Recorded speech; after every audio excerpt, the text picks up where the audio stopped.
మీ తెలివితేటలు వాడండి. మావయ్య గారిని ఒప్పించండి, ఆయనని లోపలికి రప్పించండి. అవును కదా, చేస్తును. ఒప్పించండి రప్పించండి అని బానే చెప్పుండావు. ఇప్పుడు నన్ను ఏం చేయమంటావనేది నువ్వు చెప్తేనే కదా. ఇన్ని చెప్పిన దాన్ని అది చెప్పకుండా ఉంటానా?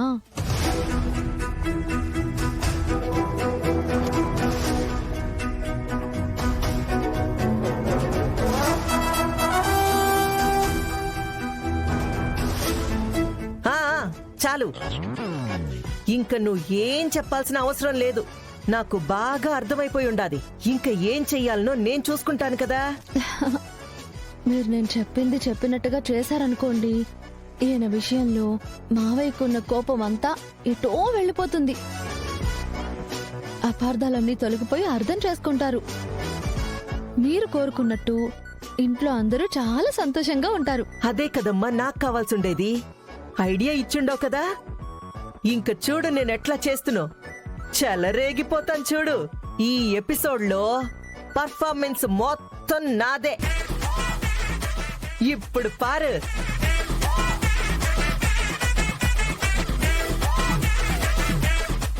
నా ముఖం చూస్తుంటే నీకు జాలేయడం లేదా?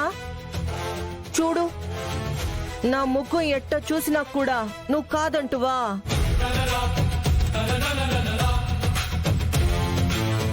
ఊ అని చెప్పొచ్చు కదన్నా. ప్లీజ్ ఊ అని చెప్పన్నా. మాటిచ్చాను కదా, తప్పేదేముంది?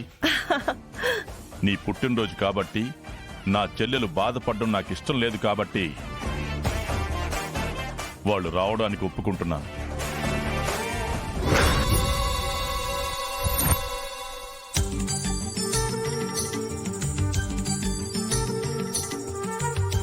థ్యాంక్ యూ అన్నా, థ్యాంక్ యూ. కానీ ఒకటి, వచ్చారా, నువ్వు పెట్టింది తిన్నారా, సైలెంట్ గా వెళ్లిపోయారా అన్నట్టుండాలి.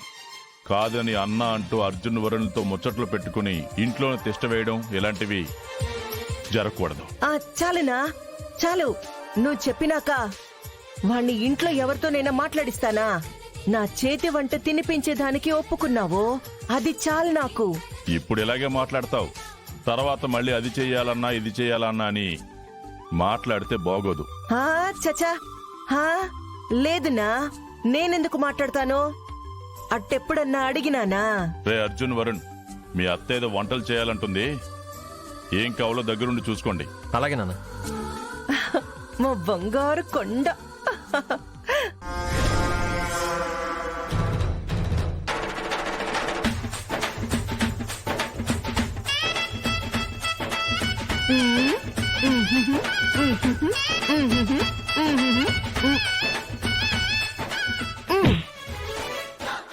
ఏమిరా అట్ట దేద్యప్ మొహాలేసుకొని చూస్తుండారు?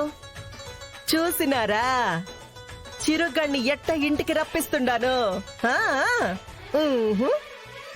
సర్లే అత్త, ఇంట్లో ఏ గొడవ జరగకుండా ప్రశాంతంగా నీ బర్త్డే సెలబ్రేషన్ జరిగితే అంతే చాలు.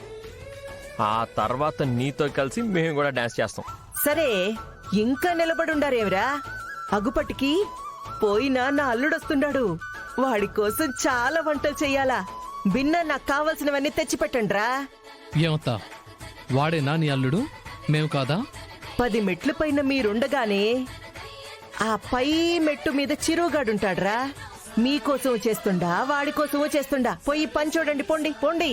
అంతేలే, ముందొచ్చిన చెవుల కన్నా వెనకొచ్చిన కొమ్ములు వాడి అని ఊరికే అన్నారా?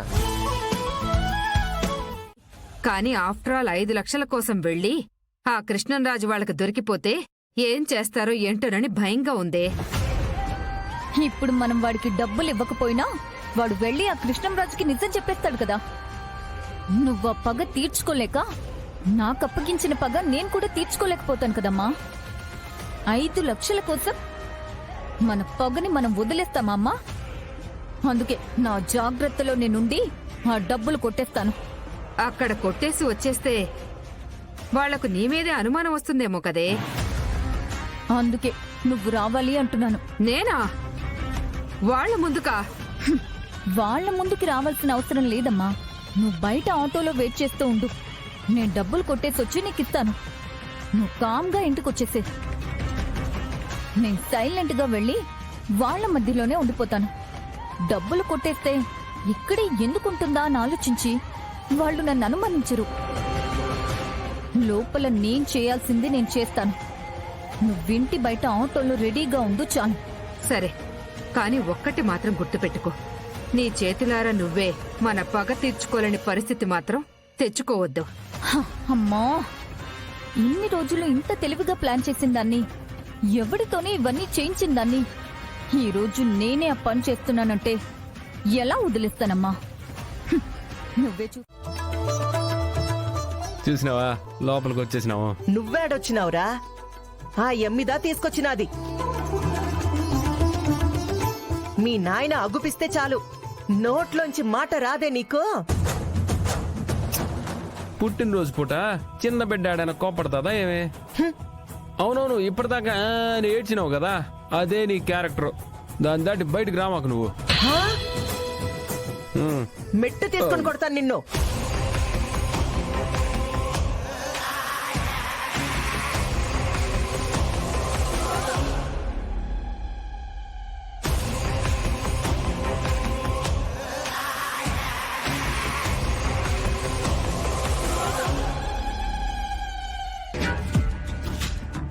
మేడం, నమస్తే మేడం. హా?